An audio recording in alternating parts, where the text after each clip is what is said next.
do, for me, I like starting on Monday.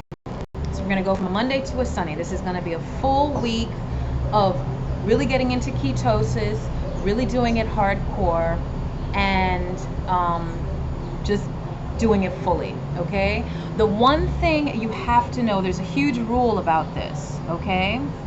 The body's so sensitive that there is no cheating in this game, okay?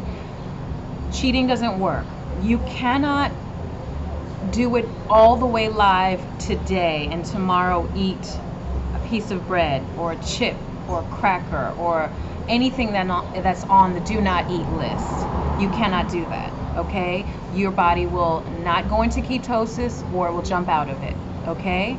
So let's just be clear on the rules. The rules are, this is no cheating. This is gangsta, all the way live, get my body into fat burning now, okay? We are reducing our need for sugar slowly or quickly. Well, the body will reduce it gradually.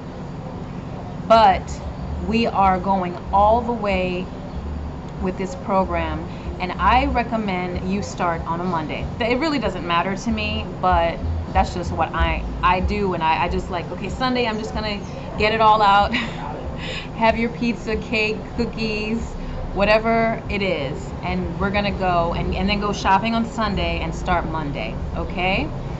And how do we start? First thing is, like, say you do start Monday.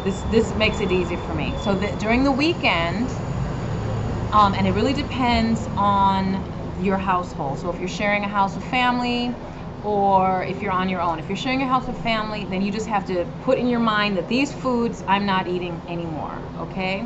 If you're on your own, which is even better, then get rid of, donate, I won't say throw food away, but give away the bread, the pasta, the rice, and everything that's on the do not eat list. Give it away, shake it away, get rid of it, move it on, keep it moving. First thing. The second thing is to take the shopping list and buy what you would consider a week's worth, and then buy some more. Why?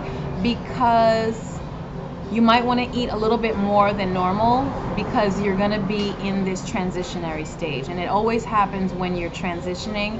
You're like, oh my god, I'm going to be hungry. People are always afraid of being hungry.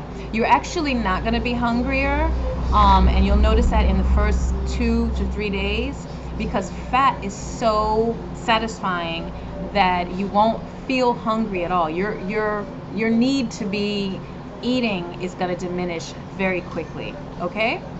So get your shopping on and buy more, okay?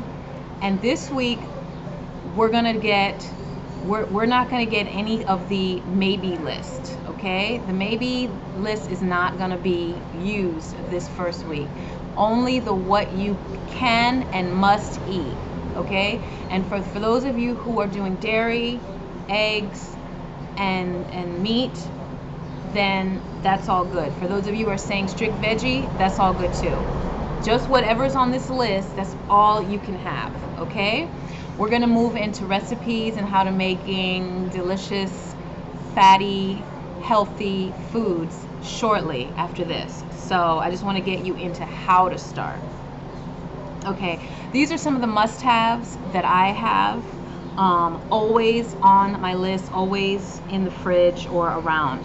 Always water. Water is your drink of choice. It's always going to be, and it has never changed from the beginning of time, okay? If you need something to shake it up, then I love drinking Perrier or San Pellegrino waters, sparkling waters. I love them. Not the flavored sugared one with sorbitol, just the straight plain ones. And you could always squeeze some lemon juice in it, or orange, just a little bit of orange, just a little for flavor. Avocados, you're gonna get avocados by, or at least I do, I get like 5 or 6 at a time, and just have them, because they never sell them ripe, and as soon as they're ripe, they're going bad. So I always get avocados. I get coconut oil by the big container. I usually get 2 of them from Costco, and I will put that info on where you can order it, because it's really cheap. It's like 20 bucks for 54 ounces. Another thing you want to get, and this is just because I am a snacker and you may be a snacker, is like celery sticks, things that are crunchy. I use purple cabbage and make chips out of them. I'll show you how to do that. So veggies you can cut up. They're called crudités.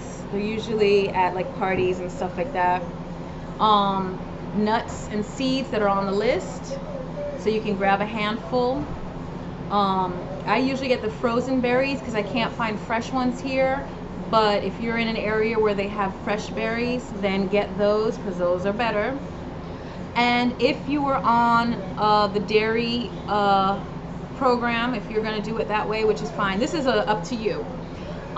You can get the cheese that are already cut in squares, almost like for parties. You can grab them as like a little snack. Another thing, if you're doing eggs, you can put literally a whole dozen eggs in a pot of water and boil them, and then let them cool and put them in the fridge, and then you could have a hard-boiled egg to eat on the road, on the go. Okay?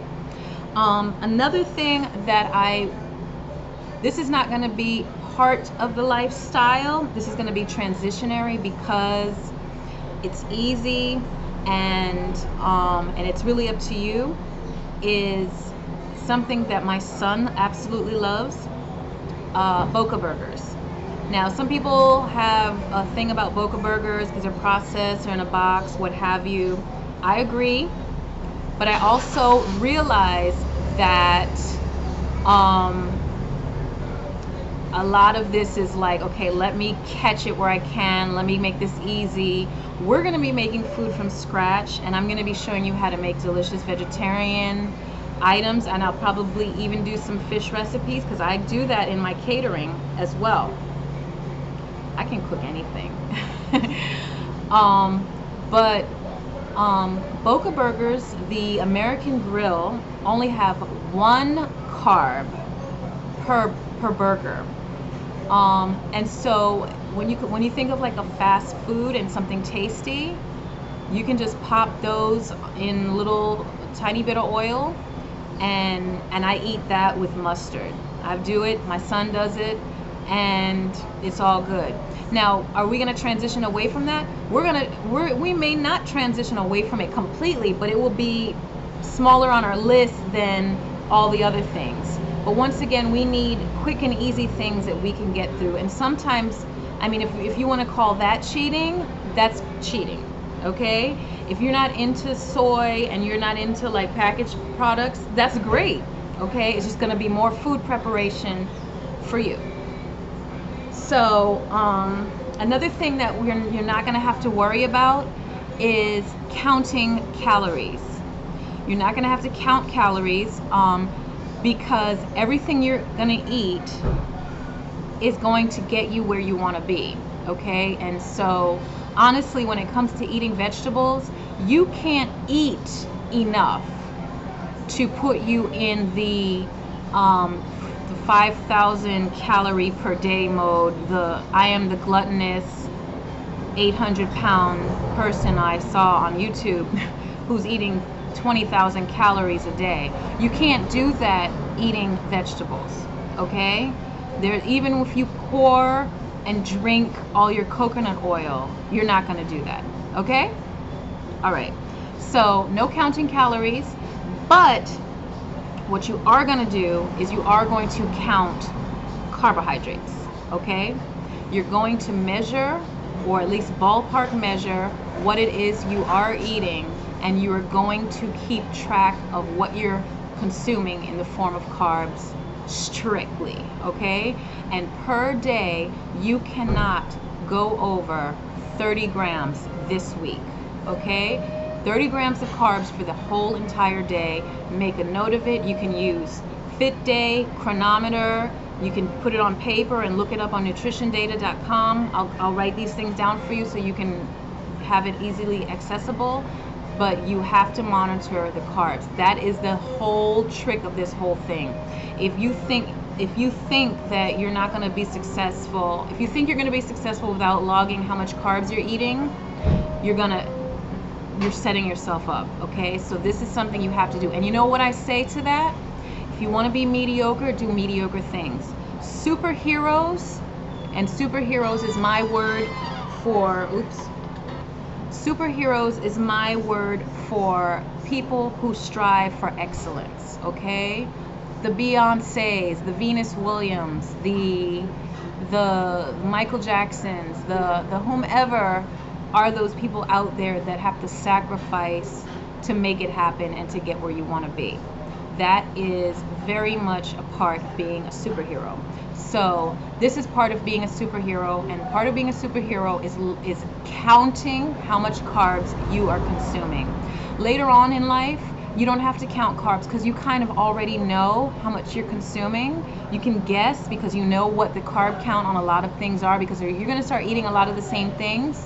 And then once you learn a new recipe, you're gonna get those calculations down. But for the very beginning, count your carbs, okay? And don't go over 30. And if you can go to 20, even better for you. Another thing that I wanted to share is, I just lost my train of thought. I'll be back on that. So that's enough for now.